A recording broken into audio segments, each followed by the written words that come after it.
Boa noite. Há mais uma vacina aprovada contra a Covid-19. Os Estados Unidos aprovaram a vacina da Johnson & Johnson, que deverá começar a ser distribuída já no início da próxima semana.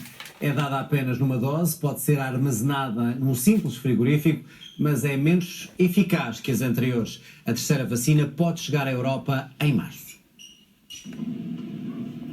A vacina da Johnson & Johnson é de toma única e pode ser armazenada num frigorífico. É a terceira aprovada pela Agência Norte-Americana do Medicamento. No entanto, as vacinas da Pfizer e Moderna mostraram uma maior eficácia nos ensaios clínicos. All three of them are really quite good, and people should take the one that's most available to them. If you go to a place and you have J&J and that's the one that's available now, I would take it. I personally would do the same thing. Num país que registra números recorde de infecções e mortes por Covid-19, o objetivo é imunizar a população o mais rapidamente possível. De acordo com o governo, 14% dos norte-americanos já receberam pelo menos uma dose das vacinas da Pfizer e Moderna. A vacina da Johnson & Johnson deverá começar a ser distribuída no início da semana. This is really good news. That means we have the opportunity for even more people to get immunized as soon as possible against this terrible pandemic. Também na liderança mundial das campanhas de vacinação está o Reino Unido. Mais de 20 milhões de pessoas já receberam a primeira dose. Absolutely fantastic. Huge thanks to the team, but in particular, I want to thank every single person who's come forward to get the jab, because we know with increasing confidence that the jab protects you, it protects your community, and it also is the route out of this for all of us. Estudos realizados no Serviço de Saúde Britânico mostraram que uma única dose das vacinas da Pfizer-BioNTech e Oxford-AstraZeneca reduziram as hospitalizações em 90%. Esta última mostrou ser ainda mais eficaz também nas faixas etárias mais elevadas. Em Portugal é recomendada a pessoas até aos 65 anos. No Reino Unido, também a família real está a ajudar a promover a vacinação.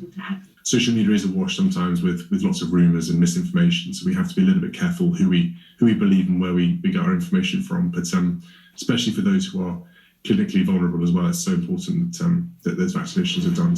A ministra francesa da Indústria revelou que a vacina da Johnson & Johnson deverá ser aprovada pela Agência Europeia do Medicamento no início de março. A União Europeia estima que dentro de 2 a 3 semanas tudo irá funcionar normalmente na produção e distribuição de vacinas contra a Covid-19 nos Estados-membros.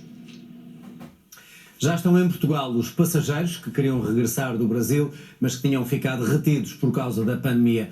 Alguns estavam à espera deste regresso há mais de um mês. Por isso, este foi um dia de grandes emoções no aeroporto de Lisboa. 1, 2, 3. Serão aos milhares os abraços a partir de agora. Exatamente. Há quanto tempo estava à espera? 1 mês e meio. Tive 2 voos cancelados da Azul, um no final de janeiro e outro 19 de fevereiro. E então, ainda bem, graças a Deus, consegui esse lugar nesse voo.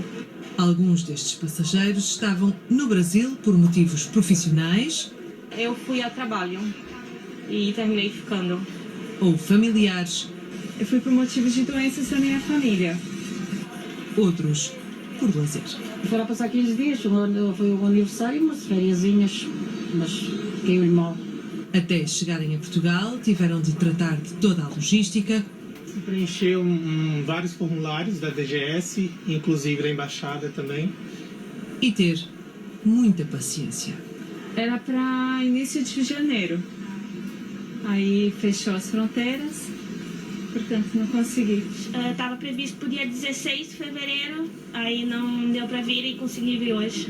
No início foi um pouco complicado porque tinha essa informação que a gente não sabia se tinha que pagar o voo ou se não tinha que pagar. Teve que pagar? Não, eu não. Mas eu fiquei sabendo que algumas pessoas que eram de outras companhias tiveram que pagar sim. Estavam cobrando 904 euros. Absurdamente caro. Agora, todos são bem recebidos neste regresso. O que diz nesse papel? Bom ter você de volta. Finalmente, não é? Sim. Mas todos têm aqui de fazer quarentena. Vou fazer aqui e vou fazer feliz. Estar em casa. A pandemia também está a afetar economicamente muitos estudantes. Alguns têm que recorrer a bancos alimentares, recebem sacos com comida no valor de 10 euros por semana.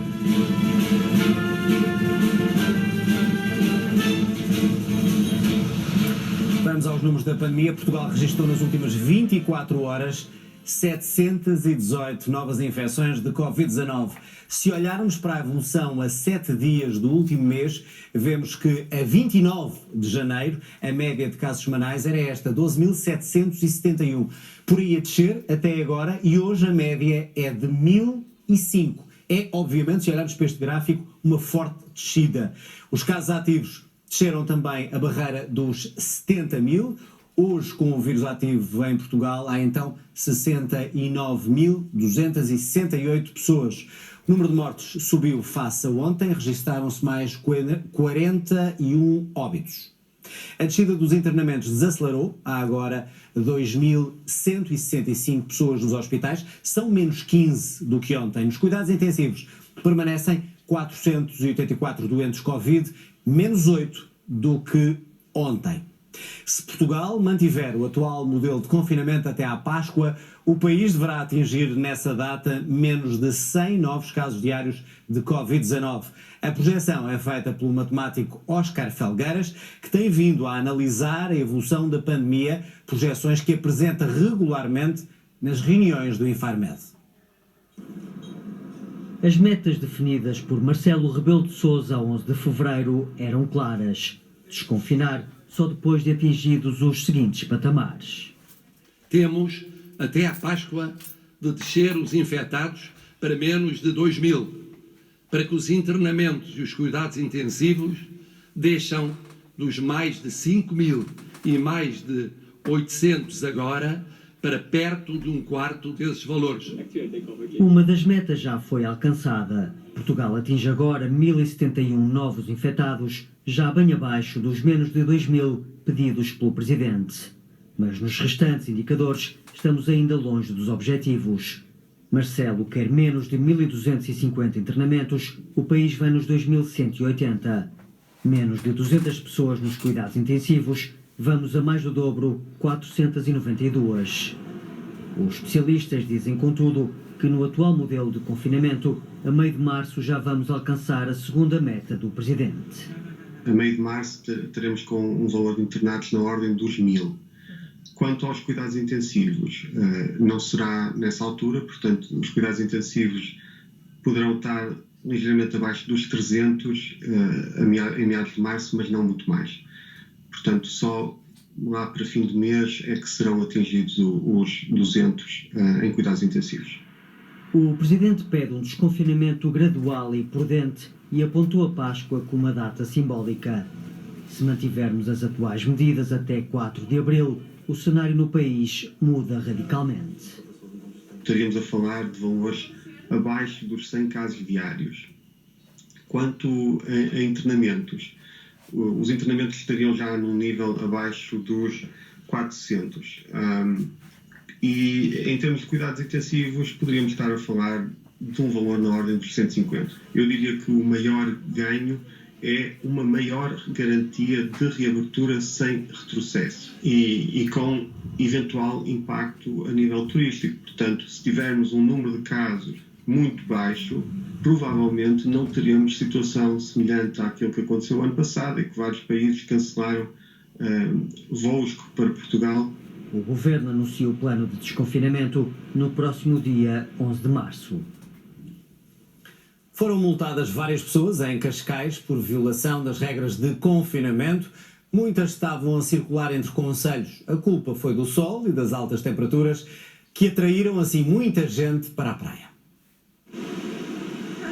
O sol deu as boas-vindas de volta aos surfistas. Estava há 2 meses a filmar surf e não conseguia ir para dentro da água porque não sou profissional, então acabava sempre por ser complicado.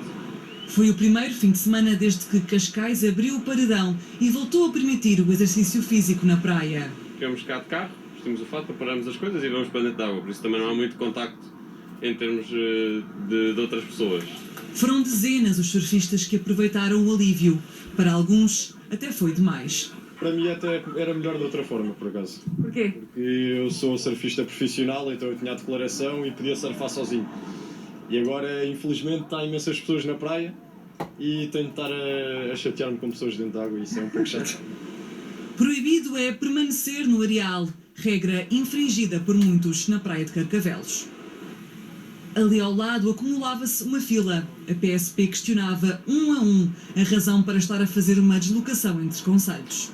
Estou a fazer o trajeto porque vou ver um jardim para começar a trabalhar nele, que eu sou da parte da florista. Vim do hospital, por isso eu não sei o que é que anda a passear ou não, Mas os agentes ouviram vários motivos inválidos. Grande parte das desculpas que têm sido apresentadas tem a ver com o facto das pessoas estarem fartas de estar em casa, já porque o estado de emergência já dura algum tempo, e normalmente as pessoas, com a desculpa de que estão fartas de estar em casa, querem esticar um bocadinho as pernas, está um dia de sol, está um dia bonito, orla marítimo, mar, e então vêm dar um passeio até à marginal. Isso não é permitido. Quem infringe a lei é mandado para trás e tem de pagar uma multa. Já houve várias autuações. No estado de emergência, as autuações são 200 euros. Passear na zona da praia é só para quem está na sua área de residência. É assim, se vamos no Fazemos lado a nossa vivência sozinhos, portanto. Se vou por este lado e vejo pessoas do outro lado, vice-versa, e as pessoas também fazem o mesmo. Portanto, evitamos sempre encontrar com pessoas. Há muito respeito. Com regras apertadas, aproveita quem pode.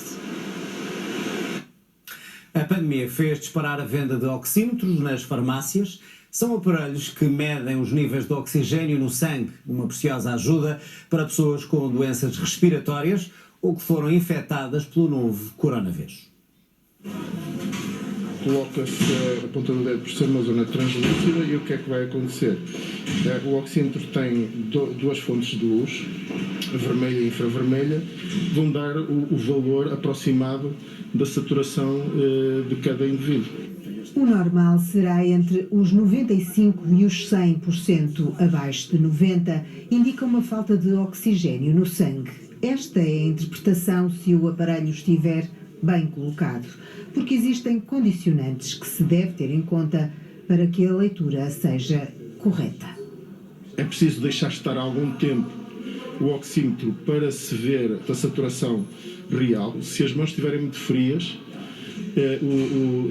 estas fontes de luz têm dificuldade em captar a informação. E, por exemplo, se alguém tiver verniz nas unhas, tudo isso pode interferir e dar um valor que não corresponde à realidade. A Covid-19 fez disparar a venda.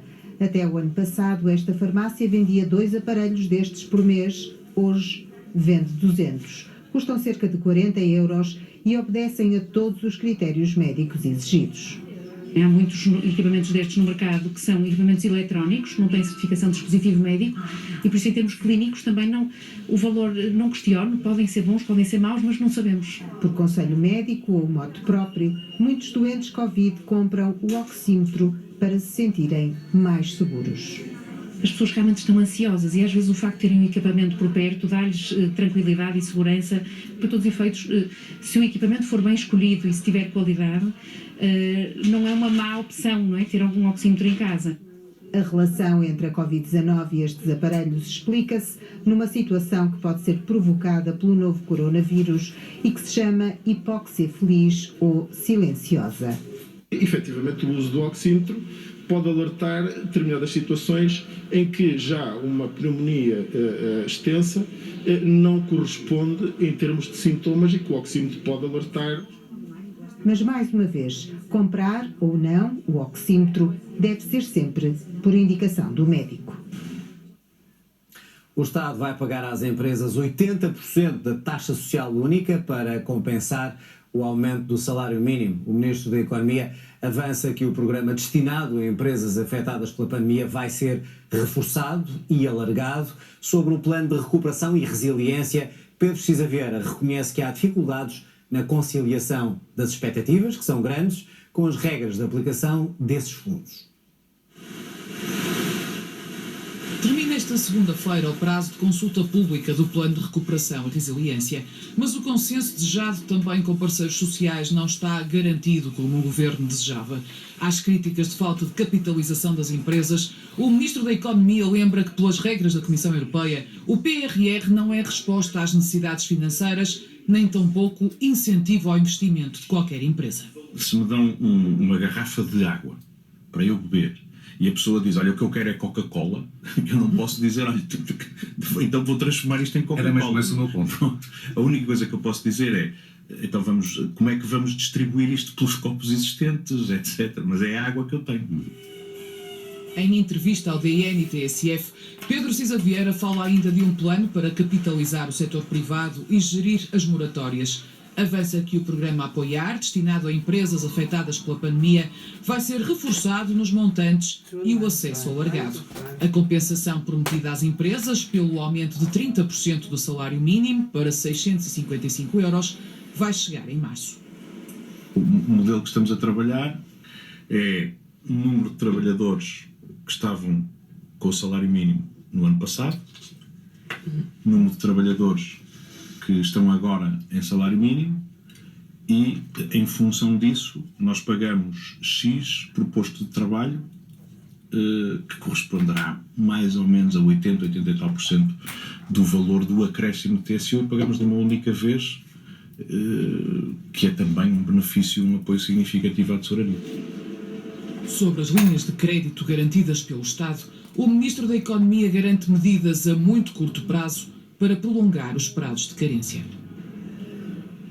A líder do Bloco de Esquerda acusa o Governo de ter fechado os olhos à EDP para fugir aos impostos no negócio de venda das barragens. Catarina Martins diz que agora resta ao Governo reverter o negócio ou então tornar-se cúmplice. É o apelo e o grito de revolta de quem está a ver 110 milhões de euros ir por água abaixo. Em relação a este negócio, havia a perspectiva de o imposto de selo reverter para esta região e estamos a ver essa expectativa gorada. O negócio está relacionado com a concessão de 6 barragens em Trás-os-Montes, que era detida pela EDP. A Associação Cultural Terras de Miranda fala em injustiça. O Bloco de Esquerda vai mais longe. O Governo decidiu fechar os olhos ao esquema que a EDP montou para fugir aos impostos na venda das barragens. Nós lembramos que a EDP criou uma empresa que não existia para passar para ela as barragens, para depois passar essa empresa para uma outra e então mascarou de fusões e cisões a venda das barragens para não pagar imposto. A operação foi uma operação falsa. O Bloco de Esquerda deixa por isso a denúncia, mas também o desafio. E o Governo tem de fazer uma escolha. Ou apoia o desenvolvimento desta região e reverte o negócio, ou é cúmplice das negociatas da EDP. E aquilo que nós no Bloco de Esquerda defendemos é que é possível reverter o negócio e essa é a responsabilidade pública. O Bloco quer ver os parceiros que fundamentaram as decisões que foram tomadas pelos organismos públicos envolvidos neste assunto e quer também ouvir no Parlamento os ministros das Finanças e do Ambiente. Ambos já rejeitaram as acusações do Bloco. A EDP garante que pagou tudo o que devia.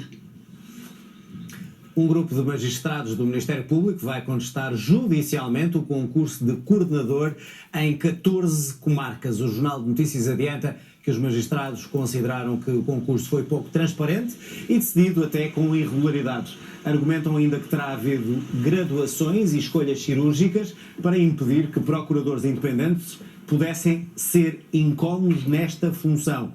Os magistrados preteridos para o cargo acreditam que terá havido uma escolha seletiva e partidarizada, uma vez que há 2 socialistas entre os membros do júri.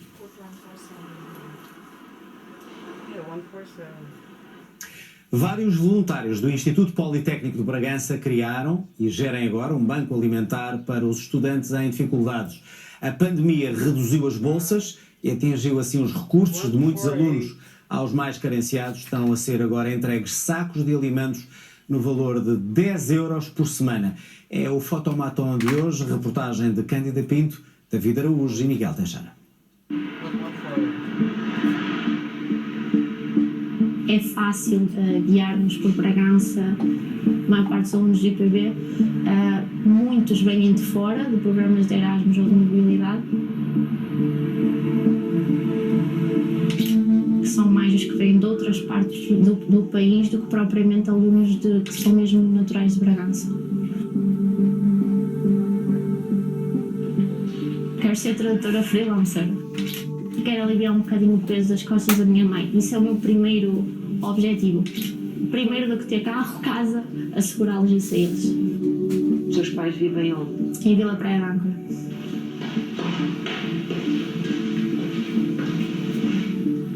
Diana Amorim, 25 anos, estudante do Instituto Politécnico de Bragança, de mestrado de tradução.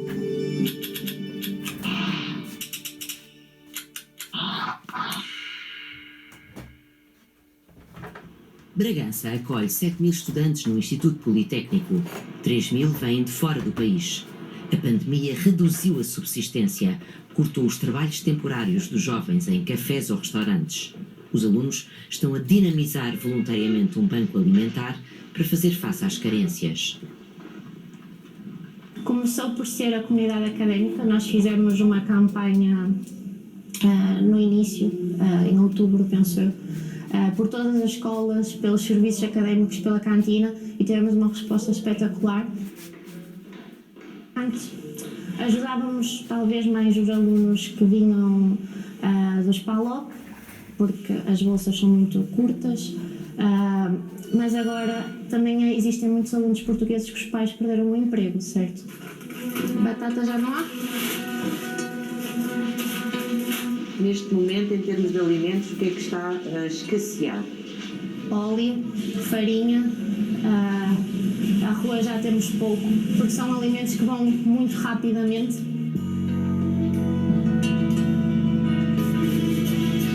Primeiramente só tem que ter acesso ao site, não é? Ao Banco Alimentar do IPB.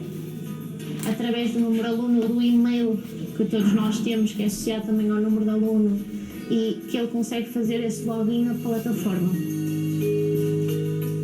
O banco tem ajudado muitos estudantes com base na alimentação e roupa. Todas as semanas o banco está aberto e distribui roupa para as pessoas mais carenciadas nesta fase da pandemia. Em Bragança faz muito frio, a roupa é bastante cara e, por exemplo, edredões e esse tipo de coisas também custam bastante dinheiro.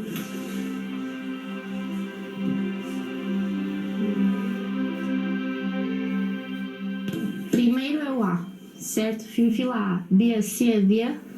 Portanto, destes lados tem que estar o fim do alfabeto. Pomos tu também alfabeticamente para ser mais fácil nós procurar, porque, por exemplo, hoje acho que são mais 70 sacos, acho que são 80. Então, o N está vindo a partir de lá, tá? Nós somos voluntários, nós dependemos muito dos nossos horários escolares, temos testes. Esse pão chegou a doação agora há pouco, chegaram 5 caixas de pão. Acha que há alunos que estão a sobreviver com os sacos de 10 euros por semana? Talvez sim. Talvez sim. Não tenho a certeza, porque nós também não fazemos esse recolhimento, mas acho que vamos começar a fazer agora, penso eu, mas para já não. E talvez sim. Os estudantes neste exato momento estão a passar dificuldade, muitos deles também se viravam porque tinham coisas a fazer, tinham trabalhos como part-time, mas neste exato momento em que tudo está fechado, então está complicado.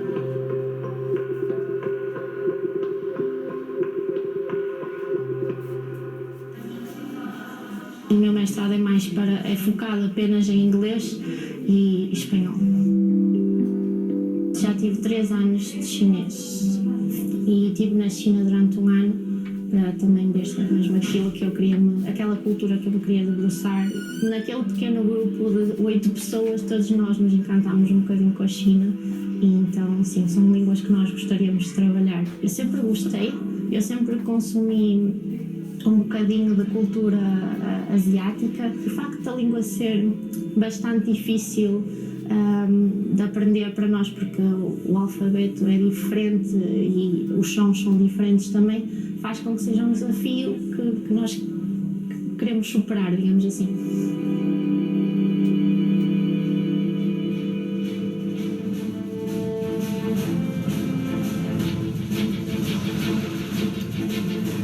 Luís Filipe Vieira assume toda a responsabilidade do que está a acontecer no Benfica e garante que Jorge Jesus vai cumprir o contrato. A entrevista em dia de aniversário.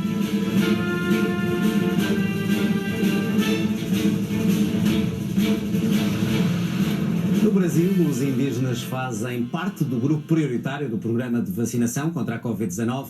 A RTP esteve na aldeia Mata Verde Bonita, onde a população indígena já foi vacinada. A reportagem é do correspondente Pedro Sá Guerra.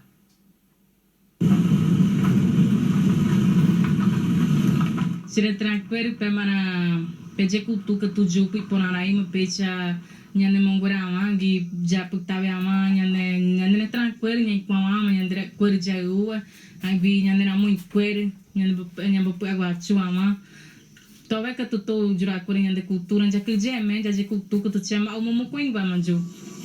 A aldeia Mata Verde Bonita fica a pouco mais de 1h30 do Rio de Janeiro.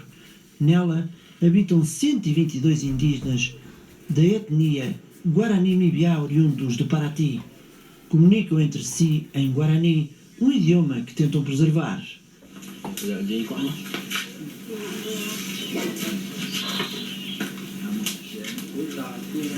Na pequena escola, as crianças têm aulas em português com professores do ensino público, articuladas com aulas em língua materna.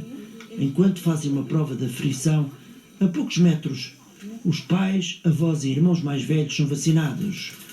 Por ordem do Supremo Tribunal Federal do Brasil, os indígenas fazem parte do grupo prioritário da vacinação em nome da proteção dos povos tradicionais, uma vez que são extremamente vulneráveis. Nesta aldeia, 49 pessoas completaram a vacinação.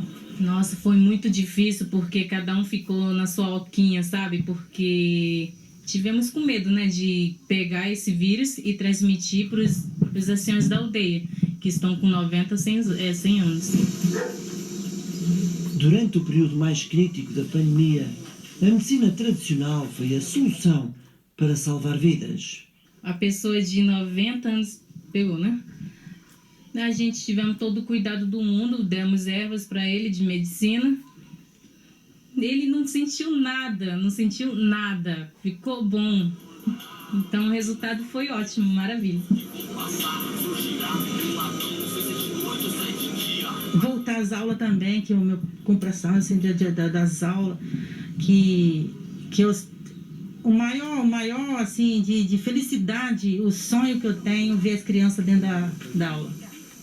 Sempre que eu tiver um negocinho só, um canudinho, ele escreve nesse nome. Um sentimento, assim, alívio, porque hoje eu vejo o povo daqui da aldeia Mata Verde Bonita, né, tomando segunda dose, então todo tá tomando, não tem nenhum que não foi, então o alívio tá aí, o meu, mais felicidade assim que eu sinto.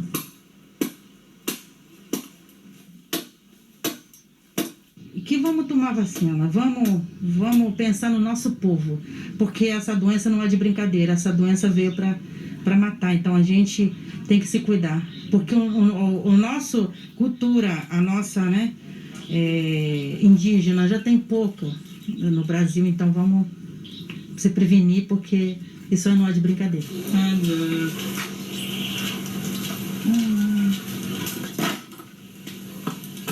Na aldeia indígena Mata Verde Bonita, hoje vêem-se sorrisos. O combate à pandemia deu mais um passo na defesa dos mais desprotegidos. André Veloso e Pedro Sá Guerra, a RTP, em Maricá, Rio de Janeiro.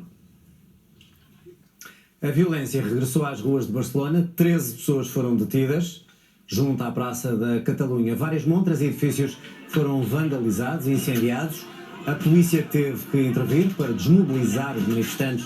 A onda de contestação começou há mais de uma semana por causa da detenção de um rapper, Pablo Hasél, está a cumprir 9 meses de prisão por insultos à monarquia e glorificação do terrorismo.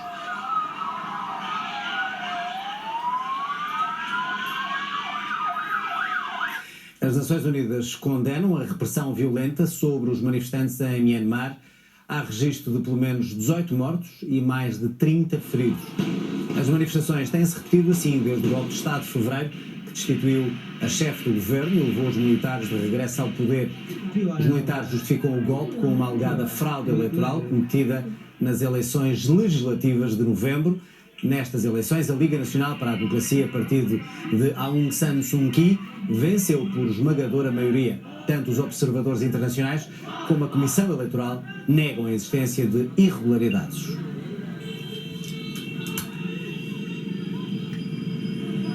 Em França, nem a pandemia nem o confinamento pararam a luta de grupos de jovens rivais. Nos últimos dias morreram 2 jovens de 14 anos, outro está em estado grave e vários foram detidos. Reportagem da correspondente em França, Rosário Salgueiro, com o Jaime Guilherme. Ao primeiro olhar, é um bairro pacato. Saint-Chéron, a 1 hora de Paris, vive esta semana dias de desassossego. Nesta rua que dá para o Liceu, foi esfaqueada até à morte uma jovem de 14 anos. Um golpe fatal no abdômen durante uma luta de gangues rivais. Mais de uma dúzia de adolescentes entre 13 e 16 anos vieram de outra localidade para provocar distúrbios. Il n'y a pas vraiment de motif, je sais juste que ça peut partir d'un regard ou d'une insulte ou même des fois pour des malentendus. A 45 km daqui, o mesmo fenómeno de grupos rivais, o mesmo desfecho.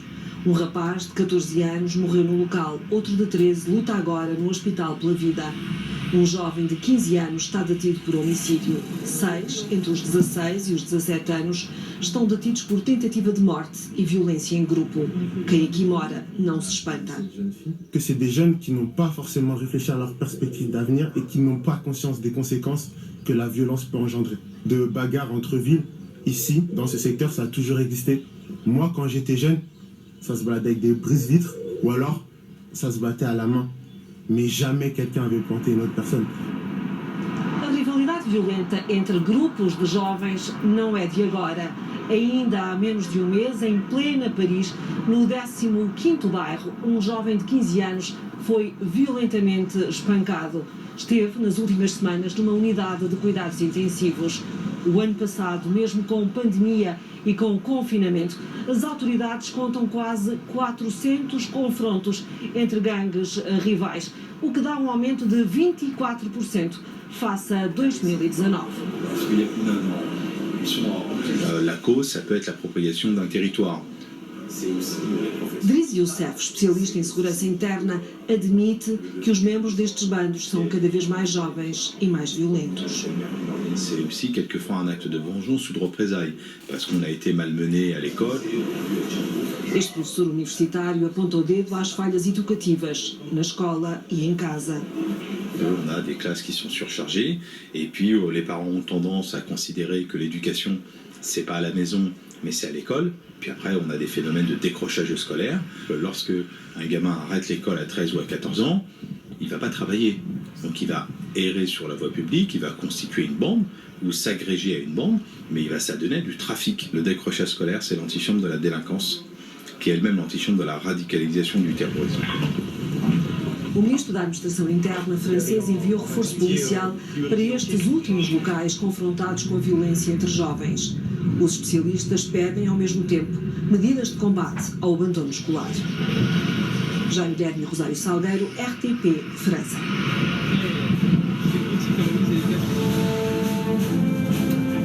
Em entrevista em dia de aniversário, Luís Filipe Vieira assume toda a responsabilidade pela crise do Benfica. Jorge Jesus diz que vai cumprir o contrato.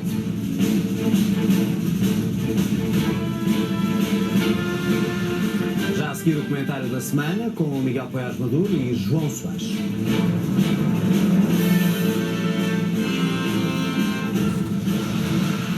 É já a seguir a um breve intervalo. Até já.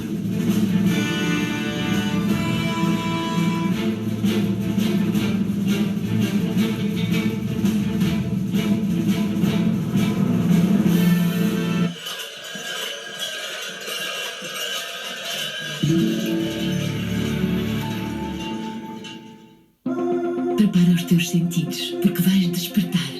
Vais ser o primeiro a ouvir, o primeiro a olhar e a tocar. Tu vais ser o primeiro a inspirar e a provar esta nova realidade antes de todos. Agora, primeiro, 5G, vais sentir.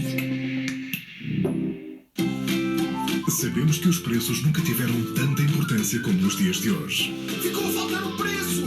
Está encravado! Vamos lá, Matt! É por isso que os mantemos sempre baixos, para o que der e vier. Obrigado, Matt! Não é Matt, é nada. Garantir preços imbatíveis em qualquer altura é a nossa missão. Maxmat, os profissionais dos preços baixos. Centrum, a marca de confiança dos portugueses. Centrum contém vitaminas e minerais que proporcionam múltiplos benefícios e que ajudam a viver a vida